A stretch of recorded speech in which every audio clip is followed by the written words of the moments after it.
नमस्कार, मैं रवीश कुमार। फांसी की सजा सुनाई गई है शेख हसीना को।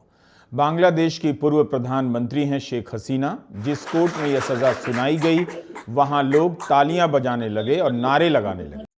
For all these 3 counts, we have decided to inflict her with only one sentence, that is sentence of death.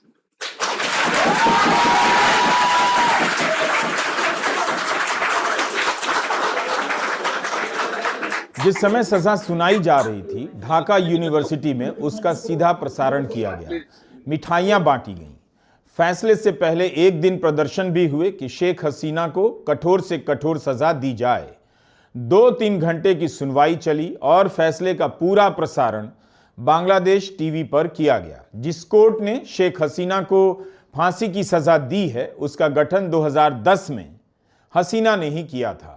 International crimes tribunal इसलिए बनाया गया ताकि 1971 के बांग्लादेश के मुक्ति संग्राम के समय के युद्ध अपराधियों और नरसंहार जैसे मामलों की जांच हो सके।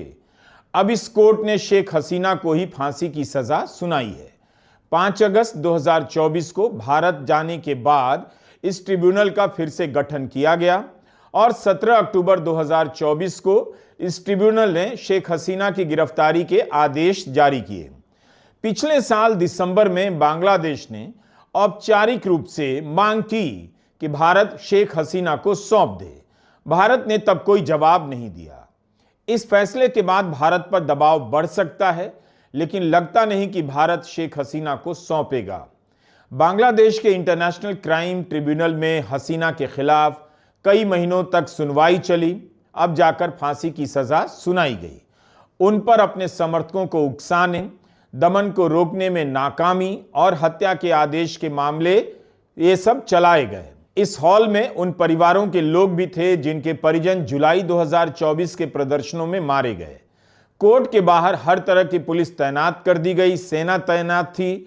2 घंटे की सुनवाई के बाद यह फैसला आया। कोर्ट ने कहा, सारे आरोपों में एक ही सजा है, वो सजा है सजाए मौत। जुलाई 2024 के छात्र आंदोलन के दौरान जो हत्याएं हुई, उसके लिए शेख हसीना को जिम्मेदार ठहराया गया। शेख हसीना के साथ साथ असदुज्जमा भी 15 महीने से भारत रह रहे हैं। पूर्व आईजीपी अब्दुल्ला अल ममून को 5 साल की जेल की सजा हुई है। ममून हिरासत में है और सरकारी गवाह बन गए हैं। शेख हसीना पर आरोप था कि उन्होंने छात्रों पर फायरिंग के आदेश दिए, सैकड़ों लोगों का अपहरण किया, उन्हें गायब कर दिया गया, यातनाएं दी गईं और लोगों को मारकर लाशें गायब कर दी गईं। 84 गवाहों ने बयान दिए हैं। शेख हसीना के audio tape, video footage court में सबूत के तौर पर पेश किए गए, जिनमें वे शूट टू किल का आदेश दे रही हैं। ड्रोन के वीडियो, अस्पतालों के रिकॉर्ड और लीक हुई बातचीत इन सब में शामिल है। शेख हसीना इस समय भारत में हैं। उन्होंने कहा कि उनके खिलाफ जो फैसला आया है, उसे एक ऐसी अदालत ने दिया है जो गलत तरीके से गठित हुई है। इसे एक ऐसी सरकार ने बनाया है जो चुनी हुई नहीं है। इसके पास कोई जनादेश भी नहीं। फांसी की सजा सुनाकर इस ट्रिब्यूनल और सरकार ने बता दिया कि उनके इरादे कितने खतरनाक हैं। बांग्लादेश की अंतरिम सरकार अवामी लीग को राजनीतिक शक्ति के रूप में खत्म कर देना चाहती है।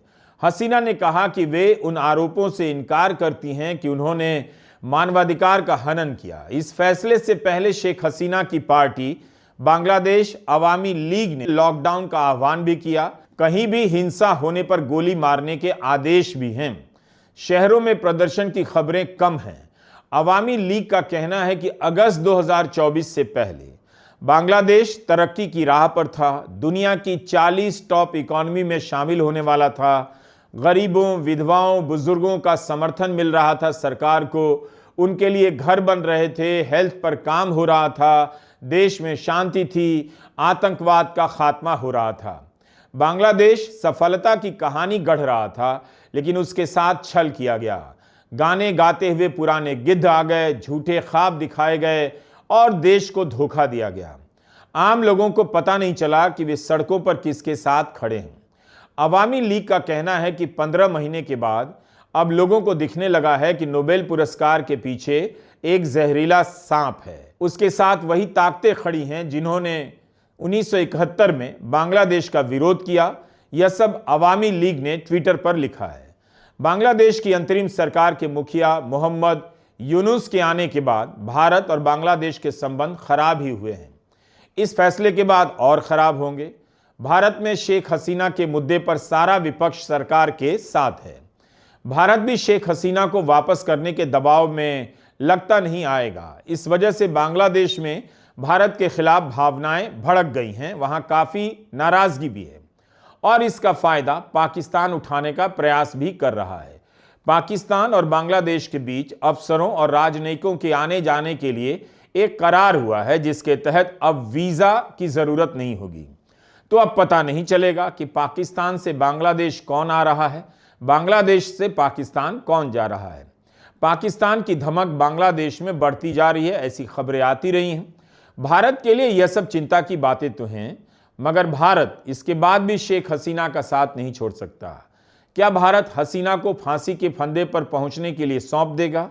बांग्लादेश को जवाब शायद मालूम है, लेकिन इस फैसले के पीछे क्या मकसद हो सकता है? मोहम्मद यूनुस ने कहा कि फरवरी में चुनाव हो सकते हैं अगले साल, मगर यह नवंबर आ गया, अभी तक कुछ भी साफ नहीं कि चुनाव होंगे या नहीं। 5 अगस्त 2024 के बाद से बांग्लादेश में चुनी हुई सरकार नहीं है। फांसी के फैसले को इस रूप में देखा जा रहा है कि हो सकता है चुनाव से ध्यान भटकाने के लिए यह फैसला आया हो। यूनुस अंतरिम सरकार के मुख्य सलाहकार हैं। इस देश में कोई निर्वाचित सरकार नहीं, कंपनी की तरह देश चल रहा है। एक सरकार का मुखिया मुख्य सलाहकार कैसे हो सकता है? यूनुस पर भी दबाव है कि वे चुनाव कराएं, लेकिन ज्यादा बड़ी बात है वे बांग्लादेश को संभाल नहीं पा रहे। उनसे उम्मीद थी कि वे बांग्लादेश को लोकतंत्र की राह पर ले जाएंगे, तरक्की की राह पर ले जाएंगे, लेकिन वहां की सरकार की सारी ऊर्जा बदला लेने में लगी हुई है। बड़ी संख्या में पत्रकारों को जेल में डालने की खबरें हैं, उनके परिवारों की हालत खराब है। छात्र नेताओं के दबाव में पत्रकारों को नौकरी से निकाल दिया जाता है, जेल में डाल दिया जाता है। इन पत्रकारों के लिए सभी को बोलना चाहिए और इनकी रिहाई की मांग होनी चाहिए। बिना लोकतंत्र के कोई भी देश तरक्की नहीं कर सकता, ख्वाब चाहे कैसे भी हो, इरादा चाहे कैसा भी हो। यूनुस को बदले की राह छोड़कर बांग्लादेश की आर्थिक हालत पर ध्यान देना चाहिए। बताया जाता है कि बांग्लादेश जो एक उभरता हुआ देश रहा है, उसकी हालत खराब हो रही है। ऐसा नहीं है कि शेख हसीना के जमाने में गलत हुआ ही नहीं, उनके समय में भी विरोधी आवाजों को टारगेट किया गया, मगर यह सिलसिला कब तक चलेगा, अब क्यों चल रहा है?